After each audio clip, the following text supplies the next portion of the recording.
Ferrari dikabarkan semakin dekat untuk merekrut Zhou Guanyu sebagai reserve driver mereka. Langkah ini terlihat logis mengingat value yang dimiliki Zhou, terutama di negaranya yaitu China. Zhou dinilai dapat membantu meningkatkan performa tim di simulator sekaligus memenuhi kebutuhan komersial Ferrari terutama di pasar China. Namun ada pertanyaan penting, apakah Ferrari bisa menandatangani kontrak dengan Zhou sesegera mungkin? Jika iya, apakah ini akan membuka peluang bagi Zhou untuk mendapatkan kursi F1 full-time di tim lain? Zhou memang menghadapi ketidakpastian besar terkait masa depannya di Formula One setelah ia dilepas oleh Sauber beberapa pekan lalu.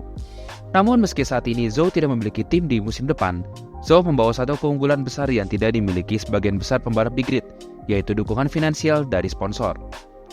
Pada musim 2022, Zhou melakoni debutnya di F1 dan mencatatkan sejarah sebagai pembalap Formula One pertama dari China ketika bergabung dengan Alfa Romeo. Meski performanya tidak begitu memuaskan, namun Zhou membawa peran penting ke Alfa Romeo yaitu dari sisi sponsor dan komersil. Zhou memang memiliki peran penting dalam membawa sponsor masuk ke tim tempat ia membalap.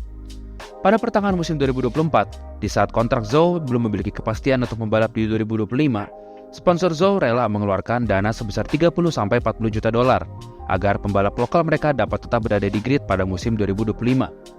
Tentu awalnya Haas tertarik karena Zhou dapat membantu Haas dari sisi finansial dan membawa dampak pasar China ke Haas. Namun Haas lebih memilih duet Behrman dan Ocon untuk mengisi kursi balap mereka di musim 2025. Zhou yang baru saja dilepas oleh Sauber saat ini tidak memiliki tim untuk membalap di 2025. Namun kami rasa keeksistensi Zhou di China dapat memainkan peran penting dalam rumor reuni Zhou dengan Ferrari. Terbukti dapat kita rasakan saat GP Tiongkok di musim ini, di mana atmosfer yang diberikan fans asal China saat pembalap jagoan mereka finish di balapan rumahnya. Menurut kami, faktor Zhou di China ini sangatlah signifikan, karena pihak F1 saja sampai membuat board khusus untuk Zhou saat ia finish, yang tidak didapatkan oleh pembalap lokal lainnya. Jika Ferrari benar-benar membawa Zhou kembali ke tim setelah ia meninggalkan Akademi Ferrari pada 2018 untuk bergabung dengan Akademi Alpine, mereka diperkirakan akan mendapatkan dukungan finansial sekitar 30-40 juta dolar per tahunnya. Pastinya tambahan sponsor ini sangat membantu Ferrari untuk membayar gaji besar Lewis Hamilton yang bernilai 100 juta dolar per tahun. Selain itu, kehadiran Zhou di Ferrari juga memberikan keuntungan lain. Zhou memiliki pengalaman di Formula One selama 3 tahun, yang membuatnya lebih berpengalaman dibandingkan dengan reserve driver tim lain, yang mayoritas kebanyakan dari Formula 2 atau bahkan Formula 3. Pengalaman ini sangat penting bagi Ferrari untuk memanfaatkan Zhou dalam pengujian simulator dan hal lain yang dapat mendukung pengembangan mobil Ferrari. Meski performa Zhou dianggap kurang memuaskan di grid saat ini, namun ia mampu meraih poin perdananya pada saat ia debut di Bahrain 2022 dengan finish di posisi 10. Hasilnya cukup mengesankan untuk balapan perdananya dengan mobil Alfa Romeo dan jam terbang yang masih sedikit di Formula One. Puncaknya yaitu pada musim 2024, di mana Sauber sangat terpuruk di musim ini dan Zhou belum dapat meraih poin sama sekali di musim ini, menjadikannya sebagai musim terburuk Zhou di Formula One. Ferrari memiliki ambisi besar untuk kembali memperebutkan gelar juara dunia pada 2025. Saat ini mereka masih memiliki peluang di gelar konstruktor untuk musim 2024 yang hanya terpaut 36 poin dari McLaren dengan 3 balapan tersisa. Jika Zhou bergabung dengan Ferrari, ia akan membantu Ferrari pada bagian simulator dan membantu mencari korelasi data untuk pengembangan mobil Ferrari ke depannya. Dengan pengalaman Zhou di F1 selama 3 tahun, diharapkan dapat membantu Ferrari dari sisi feedback yang diberikan Zhou saat pengembangan mobilnya.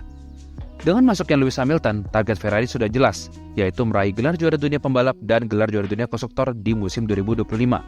Karena tidak ada alasan untuk tidak menjadikan kedua gelar tersebut menjadi target utama mereka di musim 2025, melihat performa mereka di akhir musim 2024 dan line up pembalap mereka di 2025. Zhou sendiri berpeluang untuk bekerja sama dengan Lewis Hamilton yang merupakan 7 kali juara dunia. Pastinya Zhou dapat belajar banyak dari Hamilton dan dapat menjadi pengalaman Zhou selama ia menjadi reserve driver di Ferrari. Zhou juga berpeluang untuk membalap jika pembalap utama mereka berhalangan seperti insiden Magnussen yang sakit di GP Brasil kemarin dan digantikan oleh Behrman. Jika Zhou mampu tampil baik saat menjadi pembalap dadakan Ferrari, ia bisa membuktikan bahwa keterbatasan performa di Sauber lebih disebabkan oleh performa tim ketimbang dirinya sendiri. Pembalap asal Tiongkok tersebut juga menjadi kandidat kuat untuk kursi full-time jika beberapa pembalap muda yang saat ini di grid gagal memenuhi ekspektasi. Seperti yang sudah kita sebutkan di beberapa video lalu, F1 adalah result-oriented base, artinya yang dinilai akan selalu ada pada performa kalian. Ditambah lingkungan F1 kita semua tahu, adalah lingkungan yang penuh akan tekanan. Jelas ini merupakan tantangan bagi para rookie di 2025, apakah mereka bisa menghandle semua tekanan ini dan tetap perform di track. Menurut kami, ini adalah langkah positif bagi Ferrari jika mereka akan merekrut Zhou sebagai reserve driver-nya pada 2025. Selain dari sisi pengembangan mobil dan simulator, peran sponsor yang dibawa Zhou dan dampak pasar Ferrari di China akan menjadi pertimbangan Ferrari saat merekrut Zhou. Jika kalian bayangkan, Ferrari membiarkan Zhou membalap di FP1 GP Tiongkok musim depan dengan Ferrari, pastinya akan sangat heboh dan menaikkan value Ferrari di China dengan keberadaan pembalap lokalnya di tim asal Maranello tersebut.